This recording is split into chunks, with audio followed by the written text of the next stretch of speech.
Numéro 420. Il s'agit donc de Weblocks pour Mac.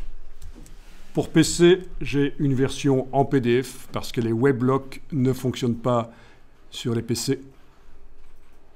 Bien, donc site web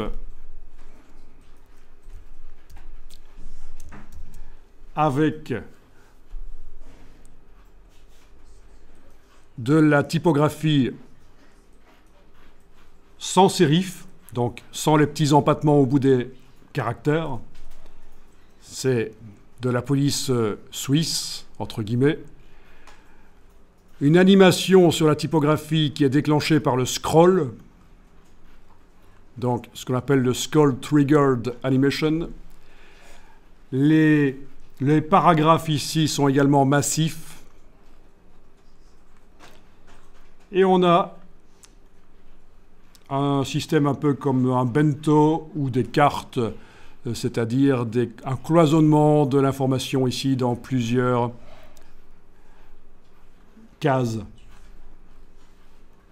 Toujours possibilité de voir plus avec un curseur animé qui est un Call to Action, un CTA, Call to Action. Ça incite à cliquer quand on survole et qu'on voit ça. Des liens avec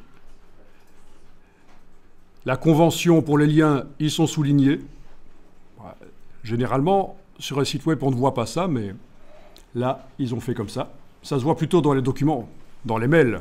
Quand c'est souligné, on sait que c'est un lien. Là, ils l'ont fait sur un site web qui est quand même assez haut de gamme. Et qu'est-ce qui donne cette impression de haut de gamme? C'est le côté minimaliste.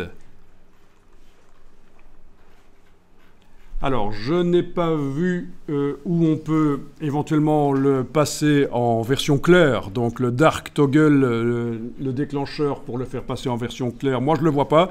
Si vous le voyez, vous me le dites. Alors, voyons un peu.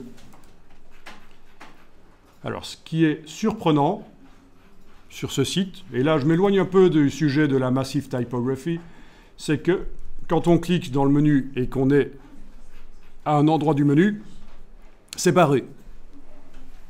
Alors ça, c'est une des premières fois que je vois ça.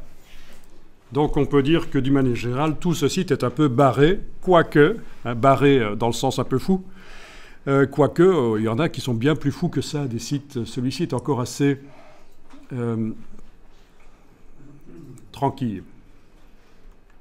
Ah oui, on a un effet un peu scrapbooking avec des photos superposées. Bon, voilà, vous avez vu, vous avez compris l'idée. Je passe au suivant.